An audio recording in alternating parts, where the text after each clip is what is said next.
Kita ke informasi selanjutnya, saudara. Sekelompok remaja yang sedang berpesta minuman keras di Makassar, Sulawesi Selatan dibubarkan polisi. Tim Perintis Presisi Polda Sulawesi Selatan membubarkan pesta minuman keras yang dilakukan sekelompok remaja di Pasar Karuwisi, Kota Makassar.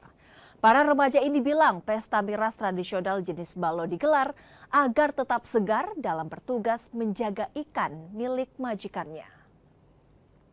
Polisi pun memberikan teguran pada para pelaku sekaligus meminta mereka membuang sisa miras ke dalam got.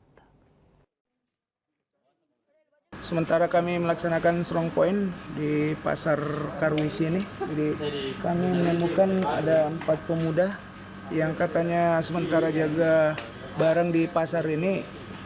Namun pada saat kami melakukan pemeriksaan, kami temukan mereka sementara ngemiras jenis balok. Jadi mengingat karena ini fasilitas umum dan juga bulan suci Ramadan, jadi kami tertibkan dan beri pembinaan. Terus selanjutnya itu barang buktinya dibuang atau seperti apa? Jadi setelah kami melakukan pembinaan untuk barang bukti, kami sarankan untuk segera dibuang dan mereka lanjut menjaga barang di lokasi.